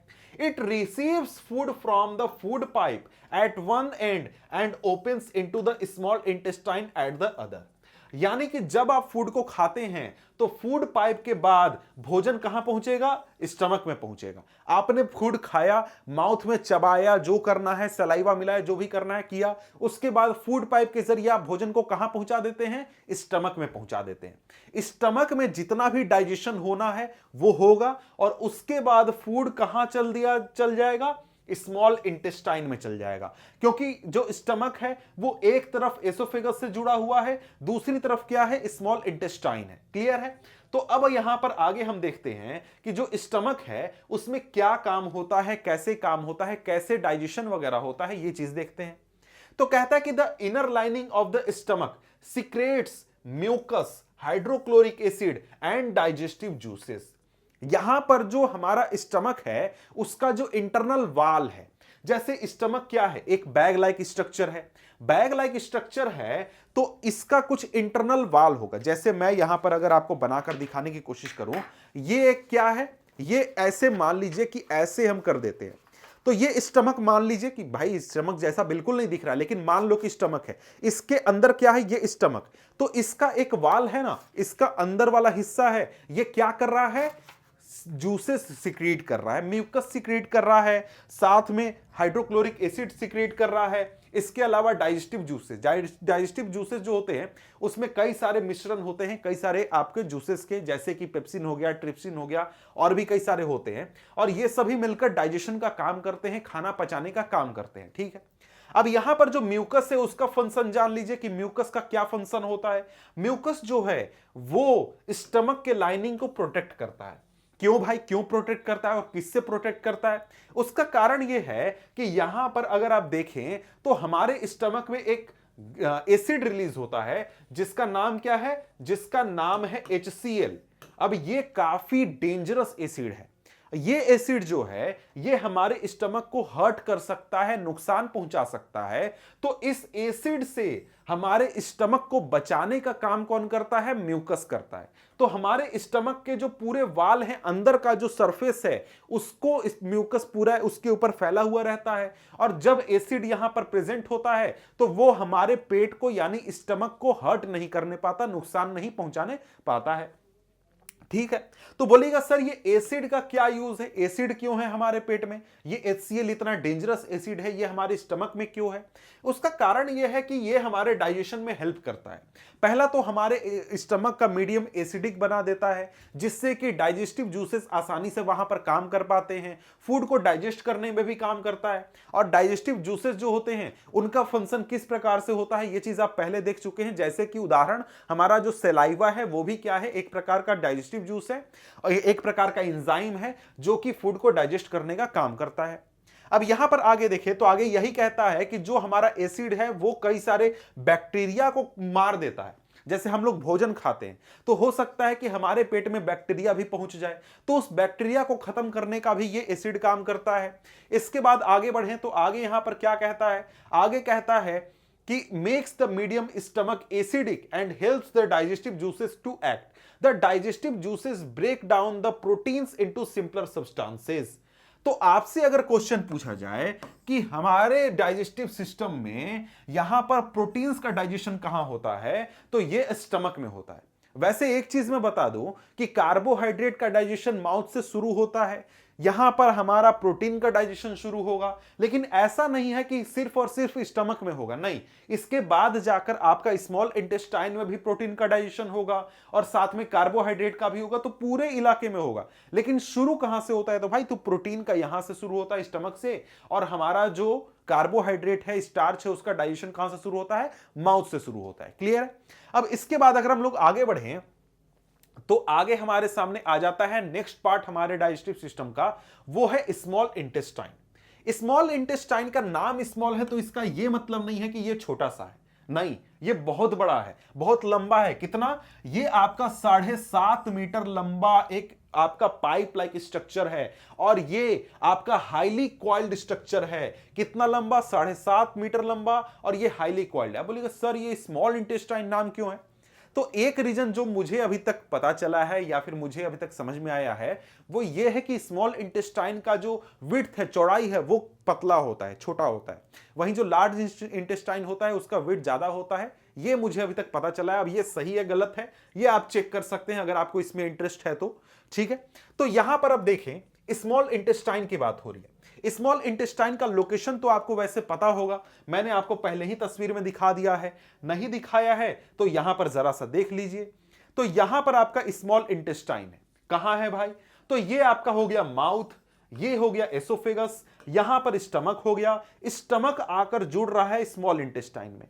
तो ये बीच वाला जो हिस्सा आप देख रहे हैं, ये वाला जो हिस्सा है ना, जो कॉइल्ड स्ट्रक्चर है पूरा, ये हमारा स्मॉल इंटेस्टाइन है। और स्मॉल इंटेस्टाइन में हमारा फाइनल कंप्लीट डाइजेशन होता है फूड का।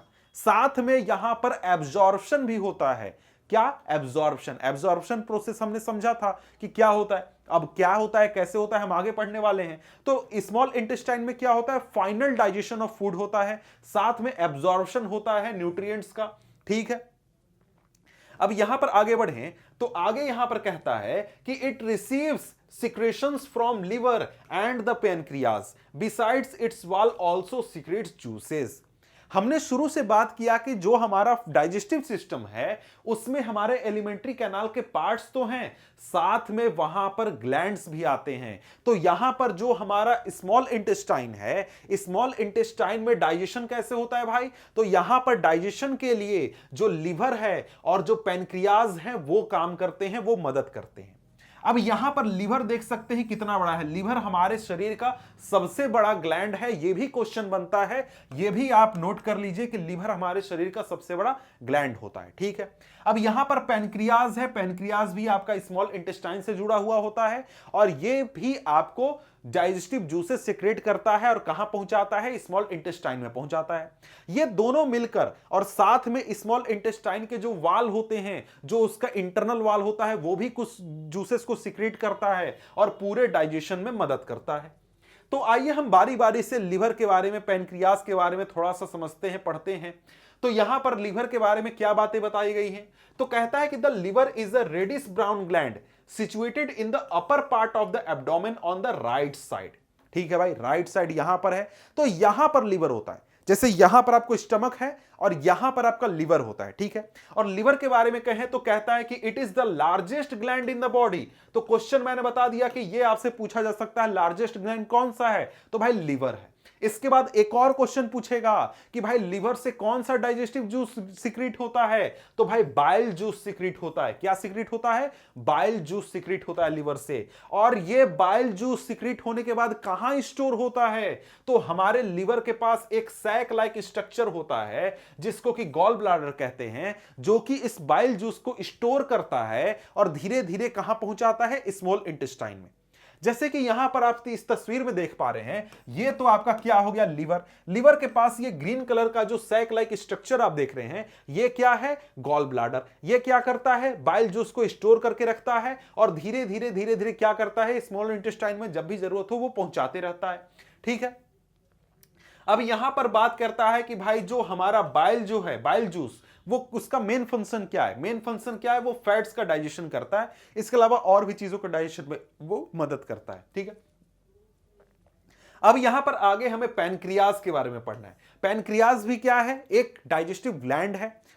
ठीक है, और ये एक प्रकार का लार्ज क्रीम कलर ग्लैंड होता है जो कि आपका स्टमक के बिल्कुल नीचे होता है। इसका कलर कैसा होता है? क्रीम होता है पैनक्रियाज का। इसका लोकेशन देखें तो कहां है भाई? स्टमक के बिल्कुल नीचे होता है। स्टमक जहां है उसके नीचे पैनक्रियाज होता है।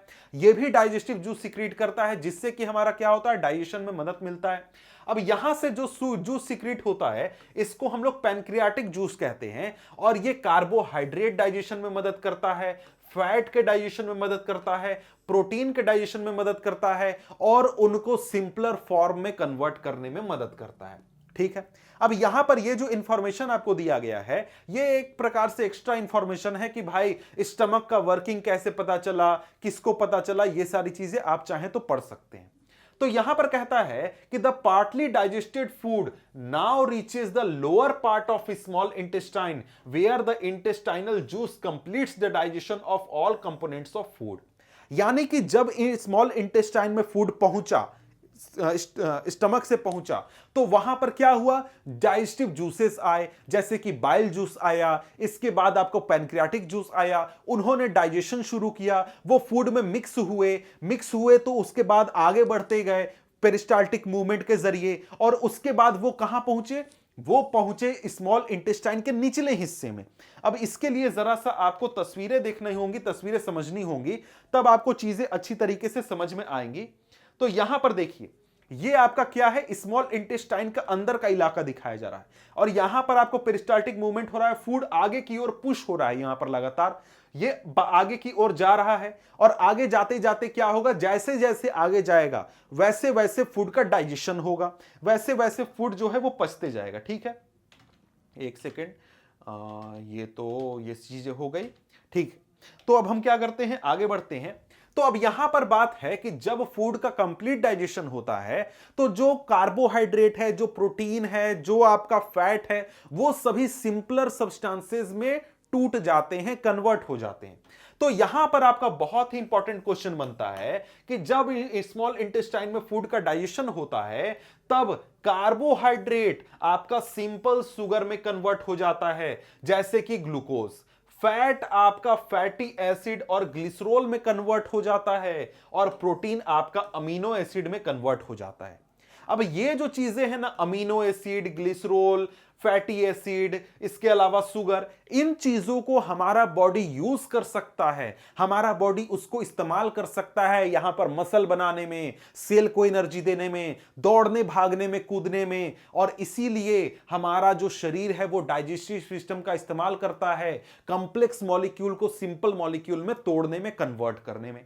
ठीक है, तो यहां पर जो आपने अभी तक जो चीजें पढ़ी, वो चीजें में आपने समझी कि भाई डाइजेशन कैसे होता है। डाइजेशन का मतलब क्या, मतलब जो कंप्लेक्स मॉलिक्यूल है फूड के, कंप्लेक्स स्ट्रक्चर है फूड के, उसको सिंपल सब्सटेंसेस में कैसे तोड़ा जाता है। और यहां पर आपने देखा कि जब हमारा डाइजेशन कंप्लीट हुआ, क्या हो गया, जो कंप्लेक्स सब्सटेंसेस थे जैसे कि कार्बोहाइड्रेट, वो शुगर में कन्वर्ट हो गया, जो हमारा फैट था वो फैटी एसिड और ग्लिसरॉल में कन्वर्ट हो गया, प्रोटीन अमीनो एसिड में कन्वर्ट हो गया, ये सारे सिंपल सब्सटेंसेस बन गए।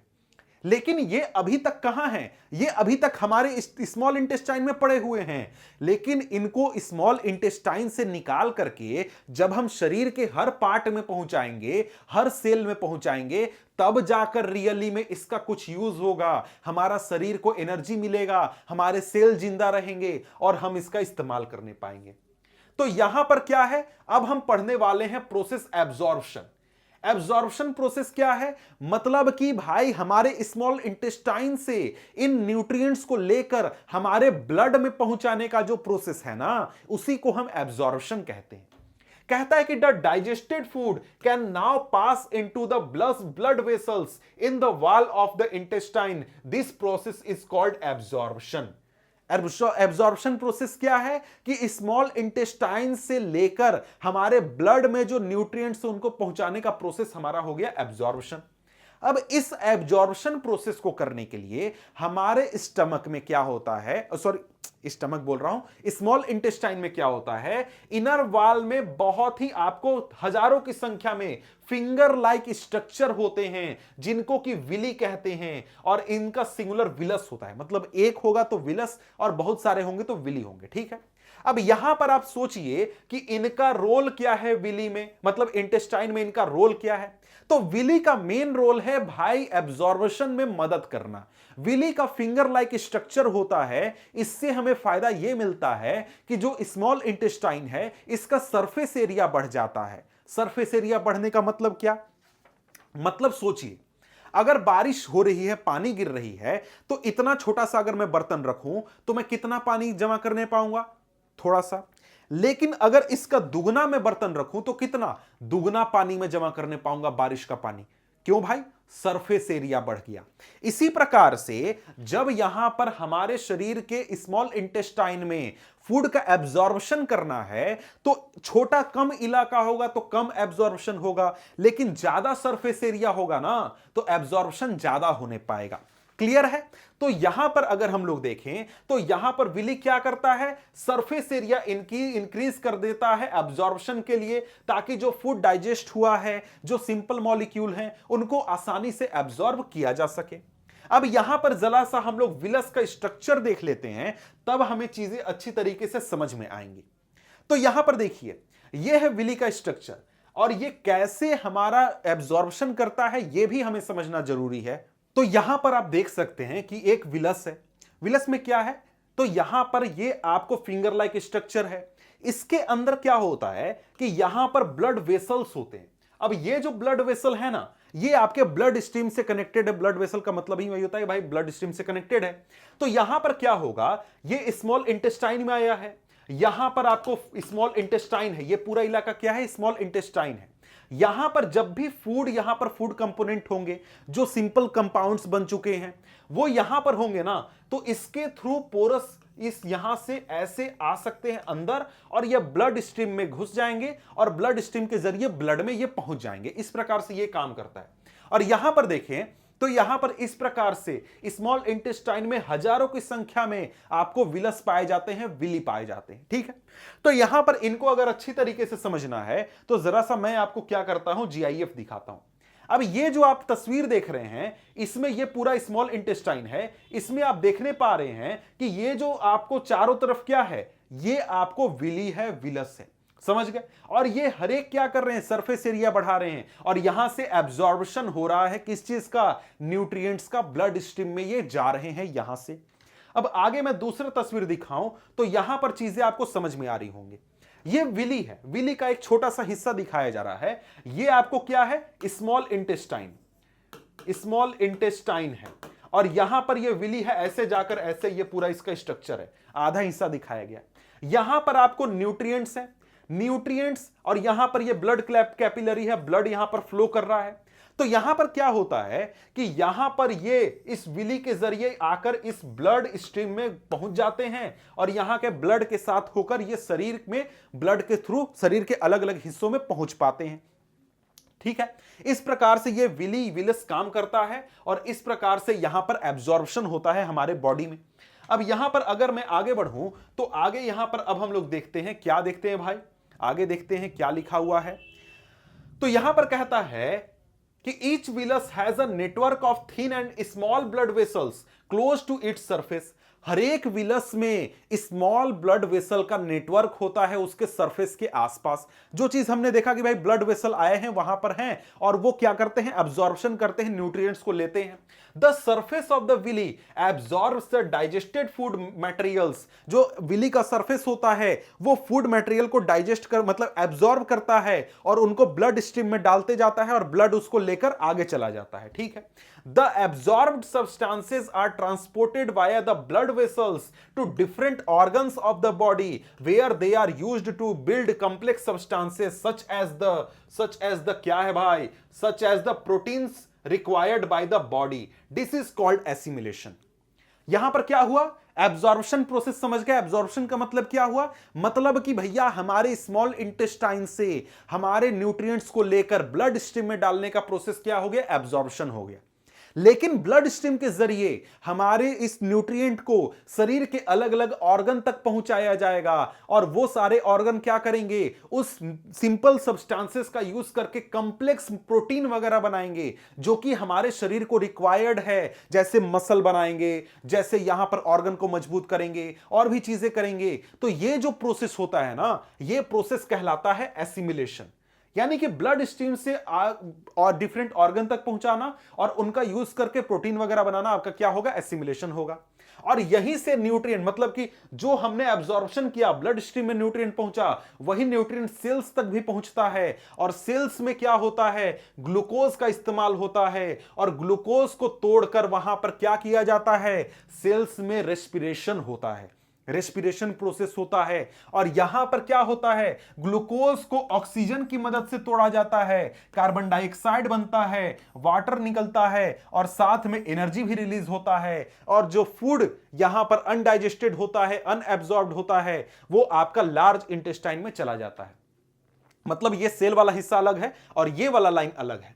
मतलब क्या हुआ, हमारे सेल में रेस्पिरेशन हुआ, यहां पर जो हमारा फूड पहुंचा उसको तोड़ा गया, उसको ऑक्सीजन की मदद से तोड़ के कार्बन डाइऑक्साइड बनाया, वाटर बनाया और एनर्जी रिलीज हुआ, जिससे कि हमारा सेल जिंदा है, मसल जिंदा है, शरीर जिंदा है। ठीक है।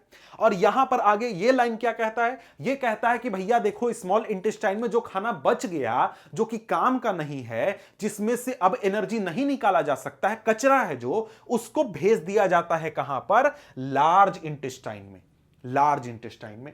तो यहां पर हम लोग क्या करते हैं, जरा सा लार्ज इंटेस्टाइन को देख लेते हैं। तो लार्ज इंटेस्टाइन के बारे में अगर मैं बात करूं तो यहां पर आप क्या देख रहे हैं, एक मिनट, मैं इसको जरा सा बड़ा करना चाहता हूं। तो यहां पर देखिए, यहां पर जो पिंक कलर में बीच में ये पूरा इलाका है, ये क्या है, स्मॉल इंटेस्टाइन। लेकिन यहां से ऐसे करके ऐसे जो हमारा स्ट्रक्चर है, यहां पर एक सेकेंड, ये वाला जो यहां से ऐसे जाकर ऐसे पूरा स्ट्रक्चर है, ये है हमारा लार्ज इंटेस्टाइन। क्लियर है। लेकिन लार्ज इंटेस्टाइन का जो साइज होता है, लेंथ होता है, वो स्मॉल इंटेस्टाइन से कम होता है। फिर उसको लार्ज क्यों कहते हैं, मैंने छोटा सा रीजन बताया, उसको जरा सा आप पढ़ लीजिएगा, चेक कर लीजिएगा। ठीक है। तो यहां पर लार्ज इंटेस्टाइन की बात करें तो कहता है कि the large intestine is wider and shorter than small intestine. Large intestine क्या होता है, वाइडर होता है लेकिन शॉर्टर होता है स्मॉल इंटेस्टाइन से, लंबाई में कम होता है लेकिन चौड़ाई ज्यादा होता है। It is about 1.5 metre in length. Large intestine का लेंथ सिर्फ 1.5 मीटर होता है, जबकि स्मॉल इंटेस्टाइन का लेंथ होता है 7.5 मीटर।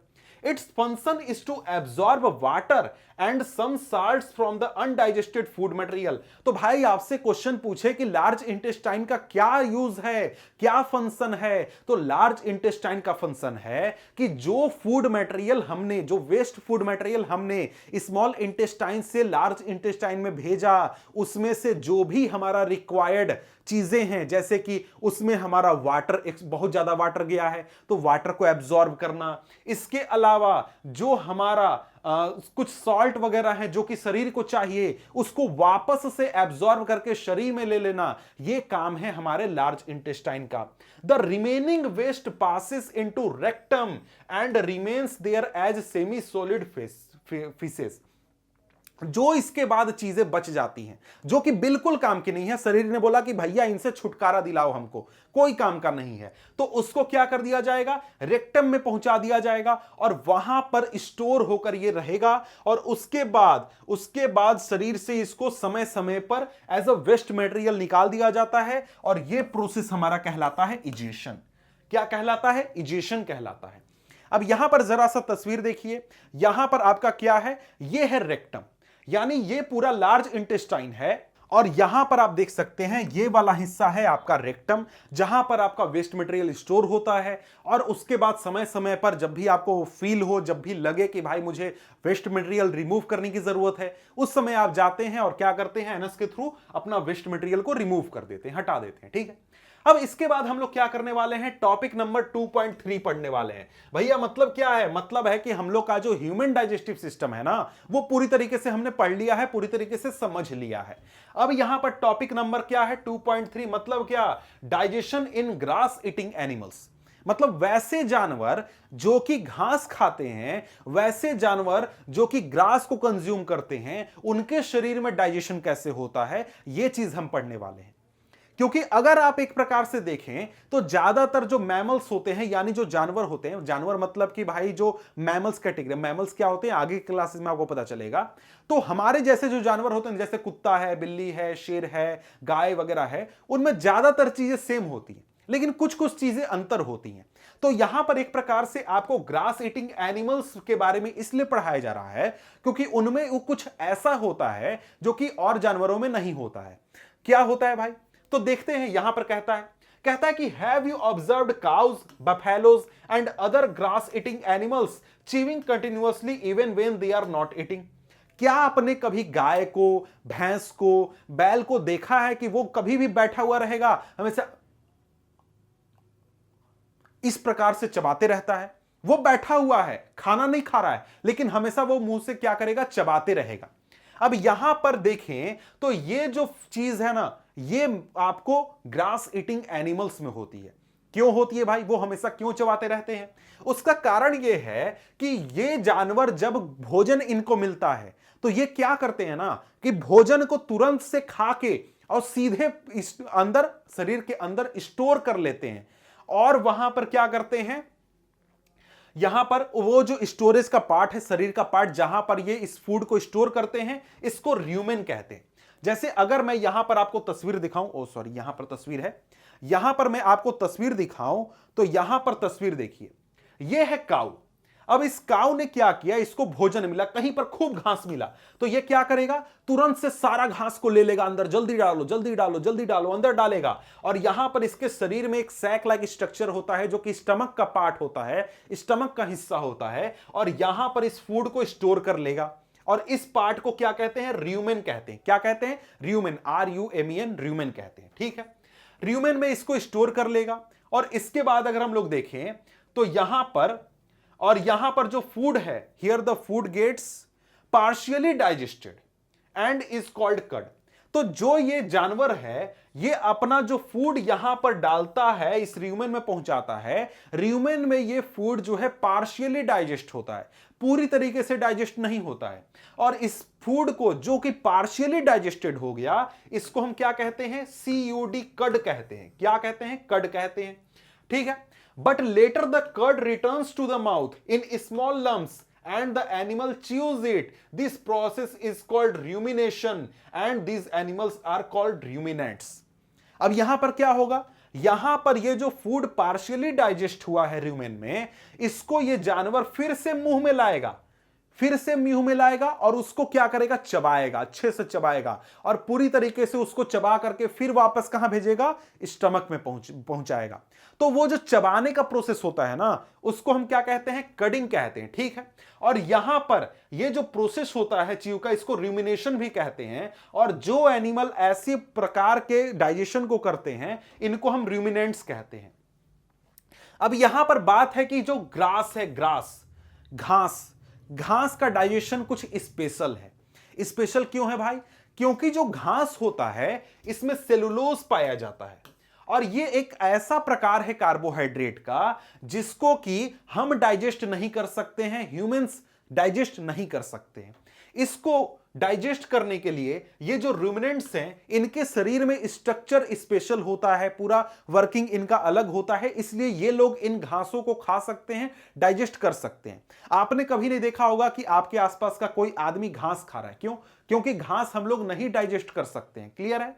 तो यहां पर क्या होता है कि ये जो रूमिनेंट्स होते हैं, जैसे कि कैटल हो गए, जैसे कि गाय, भैंस, ये लोग जो होते हैं, इनके स्टमक में स्पेशल बैक्टीरिया प्रेजेंट होता है, सॉरी, इनके र्यूमेन में स्पेशल बैक्टीरिया प्रेजेंट होता है जो कि इस फूड को डाइजेस्ट करता है, सेलुलोज को डाइजेस्ट करता है, और इस वजह से ये लोग जो है ये घास खाते हैं, ग्रास ईटिंग एनिमल्स होते हैं। लेकिन हम लोग ग्रास ईटिंग एनिमल्स नहीं है। क्यों नहीं है भाई? क्योंकि हमारे शरीर में पहले तो र्यूमेन नहीं है, और दूसरा जो रिक्वायर्ड बैक्टीरिया है जो कि इनको डाइजेस्ट करते हैं, वो भी हमारे शरीर में नहीं पाए जाते हैं। इस वजह से हम लोग जो है सेलुलोज वाले कोई भी प्लांट वगैरह नहीं खाते हैं। ठीक है, आगे कहता है कि animals like horses, rabbit etcetera have a large sac like structure called caecum between the oesophagus and small intestine. Figure 2.9। अब यहां पर 2.9 फिगर कहता है भाई, तो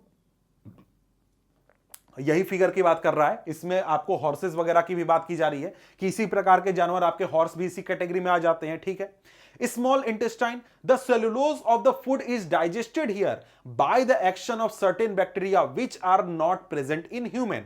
वही चीज है कि जो सेलुलोज को यहां पर डाइजेस्ट किया जाता है, और सेलुलोज को ह्यूमंस डाइजेस्ट नहीं कर सकते हैं क्योंकि उनके शरीर में यह हिस्सा भी नहीं पाया जाता और ये बैक्टीरिया भी नहीं पाए जाते हैं। अब यहां पर आगे देखें तो आगे यहां पर कहता है कि so far you have learned about animals which possess the digestive system.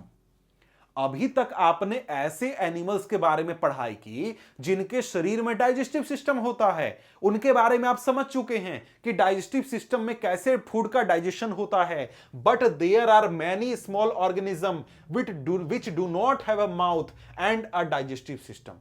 लेकिन दुनिया में कई सारे ऐसे माइक्रो ऑर्गेनिज्म हैं, आपको स्मॉल ऑर्गेनिज्म हैं, जिनके शरीर में माउथ भी नहीं होता है और डाइजेस्टिव सिस्टम भी नहीं होता है। तो ये जानवर या फिर ये एनिमल्स किस प्रकार से फूड को प्राप्त करते हैं, कैसे डाइजेशन करते हैं, इसको भी हमें समझना जरूरी है। इसके लिए हम लोग क्या पढ़ेंगे, टॉपिक नंबर 2.4 पढ़ेंगे। ये है feeding and digestion in amoeba. यानी अमीबा जो है वो कैसे खाना को ग्रहण करता है, कैसे फूड को कंज्यूम करता है और कैसे डाइजेशन करता है। ठीक है, तो अमीबा के बारे में जान लें। तो amoeba is a microscopic single celled organism found in pond water. Amoeba कहां पाया जाता है, पॉन्ड वाटर में पाया जाता है। ये एक सिंगल सेल्ड ऑर्गेनिज्म है, माइक्रोस्कोपिक है। माइक्रोस्कोपिक मतलब हम लोग आंखों से नहीं देख सकते, माइक्रोस्कोप लगाकर देखेंगे तब ये हमें दिखेगा। ठीक है, amoeba has a cell membrane, a rounded dense nucleus and many small bubble like vacuoles. Figure 2.10 में आपको क्या करना है, देखना है। तो ये देखिए अमीबा का शेप है। ये एक सिंगल सेल्ड ऑर्गेनिज्म है, जैसे हमारे शरीर में सेल होता है उसी प्रकार से यहां पर ये एक पूरा ऑर्गेनिज्म है, लेकिन इसका शरीर में मात्र एक सेल है, सिंगल सेल है, एक से ज्यादा सेल नहीं है। और इसके शरीर में न्यूक्लियस भी पाया जाता है, यहां पर न्यूक्लियस है और यहां पर कई सारे वैक्यूल्स वगैरह भी पाए जाते हैं। ठीक है, बाकी सारे ऑर्गेनल्स भी होते हैं इसमें। ठीक है, आगे कहता है कि amoeba constantly changes its shape and position. It pushes out one or another more finger-like projections called pseudopodia or false feet for movement and capture of food। यहां पर जो अमीबा होता है ये मूवमेंट के लिए या फिर फूड को कैप्चर करने के लिए एक स्पेशल प्रकार का एक्टिविटी करता है, जिसको कि हम सूडोपोडिया कहते हैं या फिर फॉल्स फीट कहते हैं।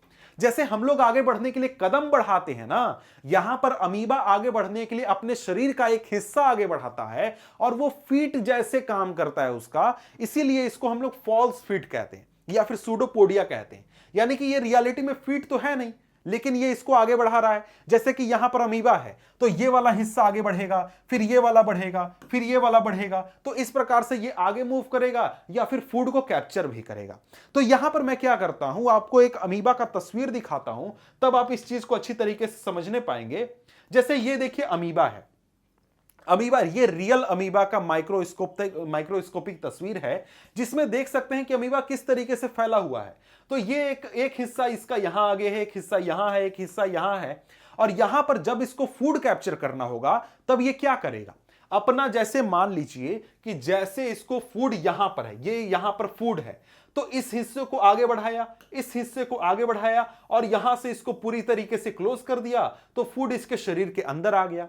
इसके बाद ये डाइजेस्टिव जूसेस को यहां पर सिक्रेट करेगा। इस फूड को, जो भी ऑर्गेनिज्म है या जो चीज भी है, उसको ये डाइजेस्ट करेगा और उसको शरीर में न्यूट्रिएंट को ले लेगा और इसी प्रकार से आगे चलकर वेस्ट मटेरियल शरीर से बाहर निकाल देगा। इसी प्रकार के मूवमेंट करके वो शरीर से बाहर वेस्ट मटेरियल को निकाल देगा और यहां पर इस प्रकार से इसका न्यूट्रिशन होता है, अमीबा का न्यूट्रिशन।